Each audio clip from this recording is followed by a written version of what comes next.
Kalau tema dia spesifik nggak ada temanya.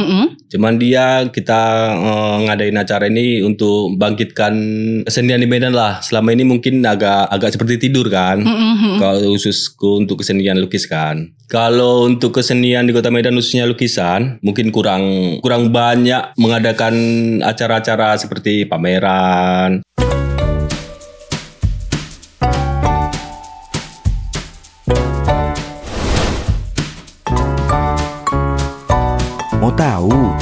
Mau tahu aja. Halo Sobat Mistar, kembali lagi di podcast Mau Tahu Aja. Di podcast kali ini kita akan ngebahas terkait seni lukis yang memiliki arti di setiap goresannya. So kali ini Una udah bersama dengan Abang Suryono yang dikenal dengan Asmat Kibo yang memiliki 200 lebih karya dan ini termasuk karya terbanyak di Kota Medan. Langsung aja kita sapa, halo Bang Asmat. Halo Una. Gimana kabarnya Bang? Sehat. Alhamdulillah. Gimana Bang perjalanan Abang dari mana? Dari rumah atau? Dari rumah tadi. Dari rumah tadi ya. Gimana perjalanannya Bang? Lancar? Lancar. Oke. Bang, mungkin sebelum kita ngebahas terkait seni lukisnya, Una mau nanya dulu nih sama Abang. Apa nih kesibukannya Bang? Kesibukan untuk keseharian, pekerjaan. Pekerjaannya kontraktor pengecatan untuk pengerjaan struktur, bangunan, wahana, pokoknya yang dia berhubungan dengan pengecatan. Wah, sesuai dengan hobinya. Ini termasuk hobi lah ya Bang ya, karena kan bukan menjadi pekerjaan setiap hari. Nah, untuk melukis sendiri itu setiap kapan Bang dilakukan? Untuk melukis kadang pas ada waktu mungkin dalam 1 tahun, ada waktu 1 bulan melukis. Toh nanti ada kerja lagi, nanti ada waktu lagi, melukis lagi, monoton gitu terus ada sekitar puluhan tahun. Puluhan tahun dari ya Bang? Dari kecil. Berarti karya 200 lebih ini tercipta dimulai dari? Dari umur SMP lah, sekitar tahun 90-90an. Nah, pada saat itu untuk ngelukisnya langsung di kanvas atau gimana? Enggak, dulu ada juga yang melukis di kertas awalnya. Ada beberapa lukisan juga melukis di kanvas. Untuk akhir-akhir ini banyak melukis di kanvas. Mulai tahun 2000-an lah. Tahun 2000-an udah mulai lukis di kanvas? Iya. Untuk Abang menyadari bahwa Abang sangat menyukai lukisan ini pas dari SMP itu juga? Iya, itu hobi dari kecil. Dari kecil. Ya. Ada gak sih Bang keturunan dari keluarga Abang yang memang pelukis juga? Iya, kalau orang tua pemahat. Oh, pemahat. Patung. Dia juga itu hobi juga, nggak jadi mata pencarian, cuma sekedar hobi. Patung-patung kayu. Berarti dari situ kalau Abang versinya dilukis, kalau orang tua dari kayu gitu ya? Iya, kesenian patung lah. Gitu. Nah, apa sih Bang yang memotivasi Abang sebagai seniman sekarang? Kalau motivasi mungkin gak ada, itu sekedar hobi aja doang. Sekedar hobi doang. Gak ada motivasi apa-apa. Ya punya lukisan udah senang. Punya lukisan pribadi, bisa koleksi, kita senang. Kemarin juga kita mau buka galeri di Jerman. Mungkin dalam waktu dekat, tahun-tahun depan mungkin kita ke Jerman. Amin. Dan di Medan katanya juga Abang bakal ngadain pameran tunggal. Ya, mungkin nanti di awal bulan 5. Bulan Mei. 5. Nah itu Taman Budaya. Itu temanya apa tuh Bang? Kalau tema dia spesifik nggak ada temanya. Cuman kita ngadain acara ini untuk bangkitkan kesenian di Medan lah. Selama ini mungkin agak seperti tidur kan. Kalau khususku untuk kesenian lukis kan. Jadi kita upayakan nanti ada keramaian lah sedikit untuk motivasi anak-anak melukis yang lain kan. Apa sih yang Abang harapkan dengan pameran yang Abang buat ini? Ya untuk motivasi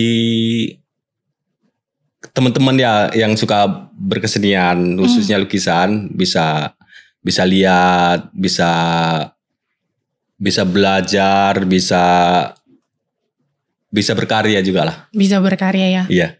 Apalah ya lebih ke pede untuk menampilkan karya-karyanya gitu ya Iya, Bang ya. harus pede. Harus pede. Harus pede. Tapi Bang, Abang ngelihat seni lukis di Kota Medan terkhususnya saat sekarang ini ya Bang ya. Itu seperti apa Bang? Kalau untuk kesenian di Kota Medan khususnya lukisan, kalau ya untuk kacamata pribadi mungkin kurang banyak mengadakan acara-acara seperti pameran. Iya sih. Kurang ada nampak seperti tempat-tempat lain lah, seperti Jawa kan. Kalau lukisan kalau kan, itu kan banyak ya Bang ya, di setiap sudut jalan ada tuh khususnya ya kan memang. Iya. Untuk tempat seni-seni seperti itu. Iya, mungkin kalau sini kan ada taman budaya kan, mungkin itu kita bisa kembangkan lah dari situ kan. Karena kemarin sempat redup juga kan Bang? Iya, redup. Nah kalau misalnya sekarang ini karya-karya Abang itu terinspirasi dari apa nih? Kalau karya-karyanya itu kan dia nggak monoton satu inspirasi kan. Kalau mungkin di tahun ini kita pengen melukis ini, di tahun ini mungkin lihat perkembangan zaman kan seperti politik. Iya. Nah, kita mungkin ada beberapa lukisan yang berbau politik dikit. Mungkin ada yang berbau sejarah, ada juga yang sekedar pelampiasan dari keresahan. Pelampiasan emosi aja lah. Oh gitu. Nah Abang tadi sempat ngirim beberapa foto ke tim kita juga. Mungkin boleh dilihat. Nah boleh dijelasin gak Bang dari lukisan-lukisan yang Abang kirim ini? Kalau ini lukisan seperti apa? Pesan apa sih yang sebenarnya? Kalau ini kan lukisan untuk kita menonjolkan warna klasik pada zaman nabi-nabi. Ini kan aku ambil temanya ini kan kapal Nabi Nuh. Iya. Tapi dalam ini kapalnya ya Bang, ini gunung-gunungnya. Iya, seperti kalau dia temanya ini kan peradaban zaman dulu. Yang kita tonjoli warna di situ, tampilan goresan, warna-warna klasik lama. Bang, dari setiap lukisan itu warna-warnanya itu memiliki arti juga gak sih? Tergantung dia. Kalau lukisan, kalau untuk yang klasik kita ya ambil warna yang klasik. Seperti ini kan pada dasarnya ini kan cerita pada zaman nabi-nabi. Jadi kan itu udah lama. Mungkin kita ambil warnanya itu yang klasik, yang nggak terlalu menonjolkan warna lah, seperti baru kan. Next, ada lagi? Ini apa nih Bang? Nah, ini waktu tragedi 98. Ini aku gambarkan keadaan situasi lingkungan kita sendiri lah, seperti di Medan kan itu banyak dulu kaca-kaca pecah, itu gedung-gedung kan pada pecah, pada berantakan semua. Tragedi 98 itu aku gambarkan seperti ini dia, seperti yang keadaan awan itu tampilan ke bawahnya itu flat dia sama, keadaan rusak semuanya. Kayak rata semua ya Bang? Iya, seperti kasar, seperti usang. Usang iya. Itu bangunan-bangunan pada roboh itu. Ini di bawah-bawah ininya ya Bang? Iya, itu tampilan itu seperti tampilan awan itu kan sama seperti tampilan bayangan air itu yang di bawah. Oh iya. Oh ini aliran sungai? Yang bukan sungai sih, itu seperti comberan. Comberan yang menggambarkan realitas awan itu. Oke. Dengan keadaan yang sama itu. Oh ini kita ada di studio. Oh ini ruangan Abang khusus sendiri? Ya, untuk melukis di rumah. Ada studio kita untuk melukis.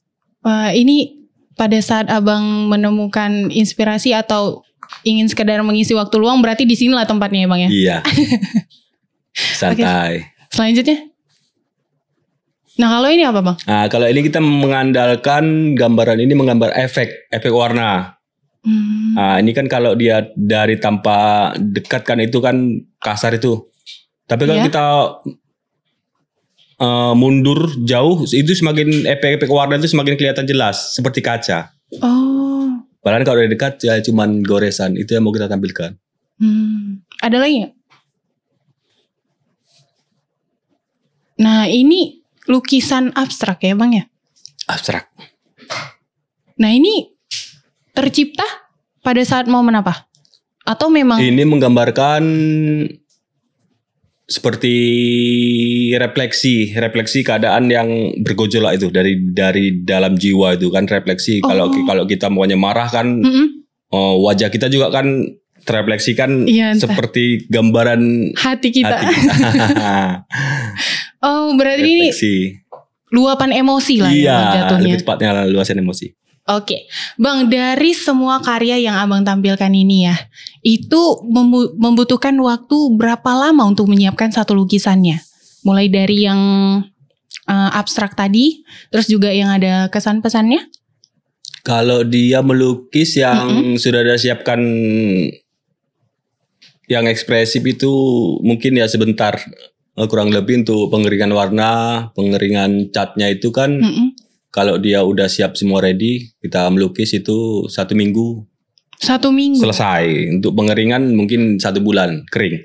Oh. Sudah baru bisa di-finishing kan, di-clear kan. Itu pengeringannya itu gimana tuh Bang Di?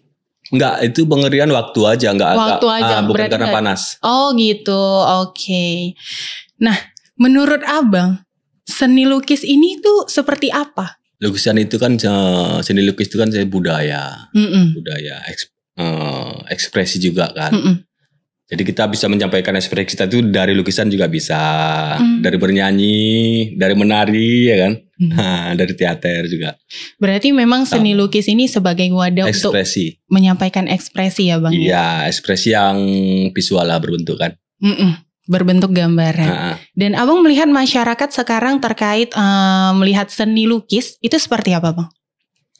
Kalau untuk di daerah kita ini kan, di Medan, di kota Medan animo itu mungkin ada. Kalau dia animo orang untuk mengkoleksi lukisan ataupun membeli lukisan itu ada. Cuman mereka nggak ngerti karena kalau kita di sini kan karena nggak lagi tidur itu kan nggak muncul dia. Seniman-senimannya juga kan nggak kurang untuk pameran, kurang mengeluarkan ekspresi lah, jarang ada event-event tuh melukis kan. Jadi mungkin kalau untuk orang-orang yang mau beli lukisan mungkin orang itu lebih belinya keluar. Untuk di Medan, padahal di kota Medan ada juga. Cuman karena juga kita seniman sini kan mungkin karena tertutup atmosfernya itu kurang ada lah gitu kan. Kurang menonjolkan diri. Itu menurut Abang dari orangnya pelaku seninya sendiri atau gimana Bang? Ya dari pelaku seninya juga. Karena juga teman gak ada yang bangkit. Nah kita juga mau bangkit gak ada teman. Oh gitu ya. Jadi semua serba sendiri. Iya jadi semua serba sendiri. Kalau untuk orang teman-teman yang melukis di rumah juga banyak kan. Kalau kita tahu. Mungkin kalau untuk koloni gitu mungkin belum banyak. Mungkin kalau di Medan ini di Taman Budaya lah. Lagi kita perjuangkan tuh. Ya Bang ya. Ya. Mudah-mudahan lah semua pelaku seni juga ikut andil di dalamnya. Nah, kalau untuk melihat teknologi sekarang ya Bang ya, apakah ada keresahan untuk pelaku seniman sendiri Bang? Kalau teknologi mungkin kalau untuk seni murni ya seperti lukisan itu nggak terlalu berpengaruh. Kalau untuk yang teknologi sekarang ini, karena kan kalau orisinilnya itu kan nggak bisa ditiru. Ya, berarti nggak terlalu berdampak ya Bang ya? Nggak terlalu berdampak. Mungkin itu cuma untuk mempermudah aja. Orang yang mungkin awam untuk lukisan supaya bisa melihat atau mempunyai kan bisa dia buat dari HP.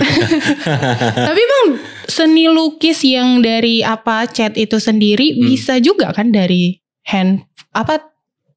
teknologi juga kayak tablet atau apa gitu. Mungkin kalau desain bisa. Oh, sekedar desain aja ya Bang? Iya, desain. Cuman kalau untuk dirubah menjadi fisik, dia nggak seperti bisa. Nggak bisa, iya beda pasti kan. Terbatas dia. Untuk satu lukisan itu Bang, itu Abang menggunakan alat-alat kan, kayak kanvas, terus juga cat-catnya gitu kan. Nah, itu biasanya untuk satu lukisan bisa mengeluarkan budgetnya berapa Bang? Kalau untuk pribadi, untuk lukisan kanvas yang terakhir belakang. Yang ini aja lah Bang, yang apa namanya, yang abstrak itu. Nah, kalau untuk itu kan ukurannya kan sekitar 1x2 meter itu. Nah, jadi itu kan kalau material kan kita dari Prancis yang impor kan. Oh, impor. Import itu bisa kena 7-8 juta lah satu lukisan. Oh wow. Karena impor kan. Juga kita bisa juga pakai produk lokal juga bisa. Tapi kita pakai yang impor. Tapi lebih ke impor ya. Nah, lebih menonjol warnanya. Oke, kalau dari segi pemerintah nih Bang, bagaimana? Apakah pemerintah menyediakan wadah bagi pelaku seni di Kota Medan ini? Kalau pemerintah menyediakan, cuman kan kalau untuk acara-acara untuk khususnya seni lukis ada, tapi nggak begitu seperti yang di pulau-pulau lain kan, provinsi lain kan, seperti di Jawa, di Bali masih kurang lah kita. Berarti kita masih tertinggal lah ya Bang istilahnya. Iya, tertinggal satu, bukan tertinggal juga kita kayak ditinggalkan lah. Oh, kayak ditinggalkan. Iya. Mudah-mudahan nanti acara pameran kita ini bisa buat animo lah untuk masyarakat kan, khususnya untuk anak-anak yang suka melukis, berkesenian kan. Nah, pameran Tunggal Abang ini kan apa sih yang ingin disampaikan kepada masyarakat dan apa yang paling ditonjolkan nantinya dari pameran Abang ini? Kalau untuk tema-tema lukisannya kan tuh beragam. Ada apa aja tuh Bang? Ada juga yang realisan kayak fotobikur, foto-foto seperti lukisan yang menonjolkan warna, ada yang menonjolkan tekstur, ada yang menonjolkan efek warna tadi kan, ada juga yang sifatnya dia seperti keresahan zaman yang kayak zaman sekarang ini, seperti aku lihat seperti zamannya peradabannya itu berpolitik itu seperti apa tuh, terlalu berlebihan? Bukan terlalu menipunya, itu terlalu vulgar, terlalu terus terang. Seperti kalau kita kan sekarang kan kita pilih, kita ini kan negeri kita ini kan luas subur, seperti ada dulu lagu itu, kalau tongkat aja dilempar aja ke tanah itu tumbuh saking suburnya. Tapi kita lihat pemimpin yang dipilih itu seolah-olah macam nggak pantas untuk menjadi pemimpin negeri yang luas dan subur ini. Jadi situ kita ada keresahan, kita buat lukisan yang sesuai dengan kenyataan lah. Berarti secara pameran tunggal ini menggambarkan segala keresahan masyarakat Kota Medan terkhususnya, dan juga kritik-kritikan dari masyarakat lokal untuk pemerintahnya juga disediakan di situ ya Bang? Iya, mudah-mudahan ini kita bisa majulah kita berkesenian untuk di Medan ini kan. Mudah-mudahan. Nah, ini kan pameran tunggal ini akan terlaksana dari tanggal 6 sampai 9 Mei ya Bang ya? Iya. Nah, untuk memperkenalkan atau istilahnya itu mengajak mereka untuk datang itu udah apa aja tuh Bang dilakukan? Promosi seperti apa ke masyarakatnya? Kalau promosi mungkin dari teman-teman lingkungan pekerjaan kita undang nanti untuk wilayah pemerintahan juga kita undang, dari wali kota, dari dinas-dinas kebudayaan, dari dinas kesenian. Nah, nanti kita undang. Berarti udah ada naungan itu dari sekarang ya Bang ya? Udah kita ada tim untuk undang-undang lah. Nah, ini tim Mistar TV juga ikutan gak nih Bang? Boleh ikutan. Boleh. Ya. Boleh ikutan untuk mempromosikannya juga ya. Nanti kita buat undangannya. Oke, terima kasih Bang. Dan mungkin pertanyaan selanjutnya nih untuk Abang, melihat seni lukis di Kota Medan ini, tantangan seperti apa yang paling Abang rasakan untuk saat ini? Mungkin kalau tantangan dia di kita banyak lah kita mau untuk adakan acara-acara yang berbau dengan kesenian lah. Karena kan mungkin selama ini masih kurang ya Bang. Jadi kita ajak lah, kalau misalnya nanti pemerintah Kota Medan kita ajak ini, kita banyain pameran-pameran acara-acara kesenian. Nah sebelumnya udah dengarkan abang nih cukup menutup diri ya Bang ya. Tidak naik lah gitu ke permukaan. Nah itu kenapa Bang? Dan sekarang abang malah sudah mau membuat pameran tunggal. Itu kenapa? Dulunya kan kalau untuk melukis kan kita cuma hobi. Hobi ya, karena kalau kita lihat situasinya di sini kan, kalau untuk pameran apa segala macam, daya beli apa segala macam, kolektor untuk lukisan kan memang nggak begitu menonjol. Jadi ya karena hobi ya kita melukis saja di rumah, nggak ada niat mau pameran apa segala macam kan. Kemarin jumpa dengan teman-teman kan di Taman Budaya, coba kita pameran dulu karena udah banyak lukisan kan. Kita pameran dah. Bolehlah kita coba kita pameran di sini gitu. Berarti ini tercipta juga pameran ini karena dukungan dari inisiatif kawan senian. Kesenian senior kita lah di Medan. Oh gitu. Nah Bang, kalau misalnya karya seni ini ada seseorang yang ingin, dia sebenarnya suka lukis gitu ya Bang, tapi dia kurang bisa untuk melukisnya, tapi dia ingin belajar itu bisa Bang? Bisa. Ada teori-teorinya, bisa kita ajarkan. Oh berarti memang abang ada sanggarnya juga kah atau gimana? Ya kalau untuk sanggar khusus untuk mengajar kan nggak ada, nggak pernah lah. Tapi kalau untuk anak-anak yang ya beberapa hari 2 hari datang pingin melukis, ya kadang kita ajarkan juga.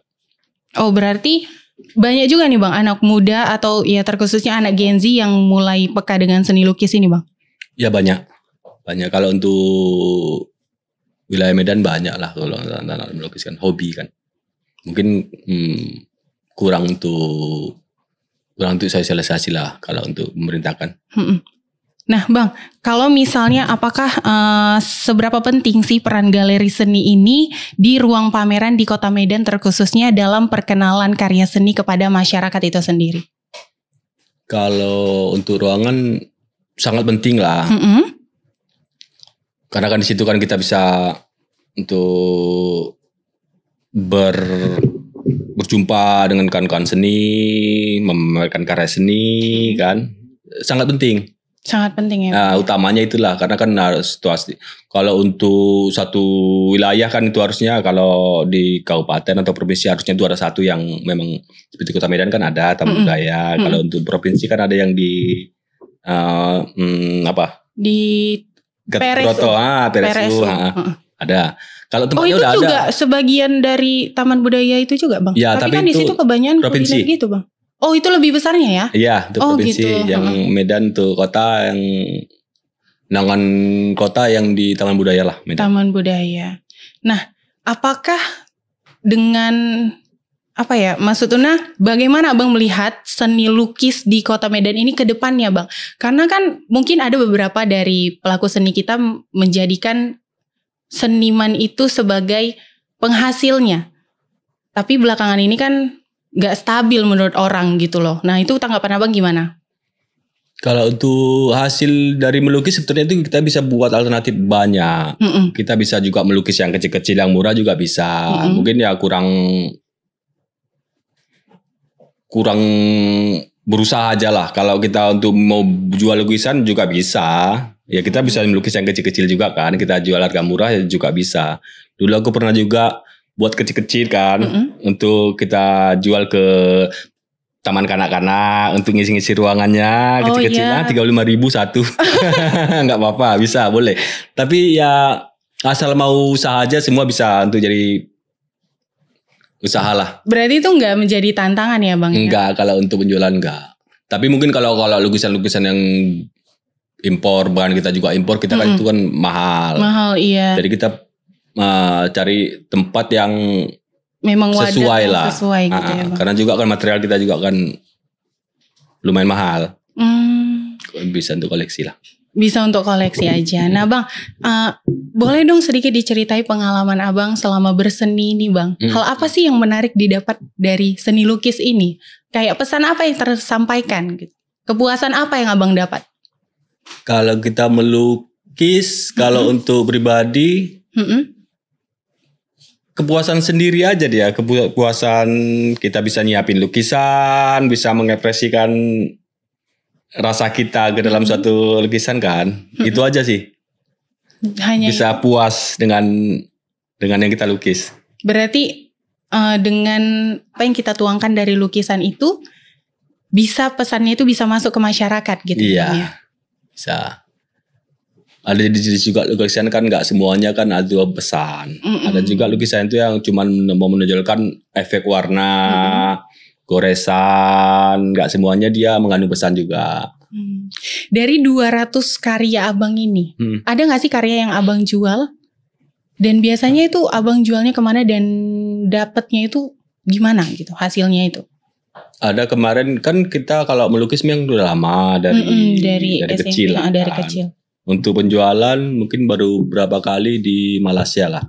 Oh, sempat ke luar negeri juga ya? Ya, kemarin kan kita mau buka galeri kan. Cuman karena ada halangan lah sedikit kan di Jerman. Kita buka di Malaysia. Di Malaysia ada laku dijual ada 77 lembar lah.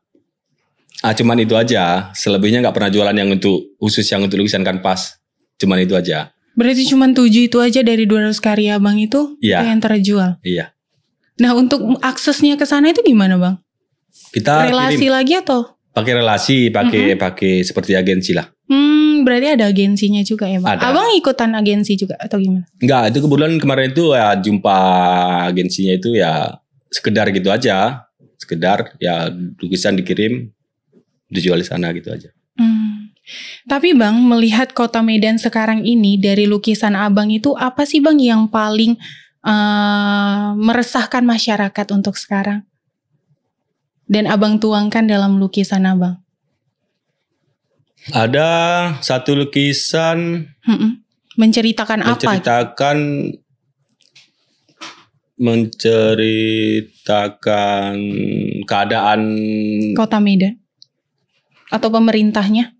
Oh, pemerintah pusat. Pemerintah pusat ya? Iya, pemerintah pusat yang nggak sesuai dengan harapan masyarakat kan. Seperti wakil rakyat yang seharusnya itu kan satu suara dengan rakyat kan, namanya wakil rakyat kan. Iya benar bang. Tapi kan mereka banyak tidur, banyak tidur aja. Jadi itu kita tuangkan dalam lukisan, ada satu lukisan. Oh ada juga, nanti itu bakalan dipamerkan juga ke pameran. Ada ya? Ada juga salah satu.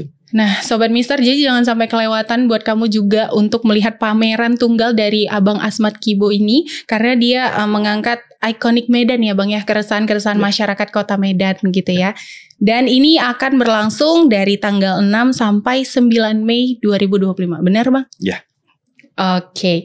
Bang boleh dong dikasih pesannya untuk seluruh pelaku seni, terkhususnya seni lukis di kota Medan ini. Untuk pelaku-pelaku seni yang hobi melukis ya nggak usah karena kita melukis itu mau dijual, karena untuk hobi aja cukup. Banyak-banyak melukis saja, nanti dikumpul-kumpul, nanti ajak teman-teman. Kalau nanti rame-rame buat acara pribadi-pribadi aja. Kalau ada bantuan dari pemerintah juga boleh. Yang penting lukis aja, nggak usah tuangkan aja lah, nggak usah tunggu laku. Lukis aja hobi. Karena sebagai hobi itu untuk menyuarakan juga apa yang ada di isi kepala kita, keresahan-keresahan kita juga ya kan. Oke Sobat Mistar, itu dia perbincangan kita dengan Bang Asmat Kibo. Dan jangan sampai lupa kamu untuk hadir di pameran tunggal nanti ya Bang ya. Dan seni lukis itu merupakan suatu wadah yang bisa menuangkan segala keresahan kita, kritikan kita untuk seluruh yang ingin kita sampaikan lah gitu ya kan Bang. Yeah. Terima kasih Bang atas waktunya. Sama-sama. Karena sudah meluangkan waktu untuk hadir di podcast Mau Tahu Aja. Dan semoga nanti kita akan ketemu lagi ya Bang ya. Una bakal hadir sih di pameran ini. So Sobat Mistar, itu dia. Sampai ketemu lagi. Tetap kepo, tetap tahu. See ya. Mau tahu? Mau tahu aja.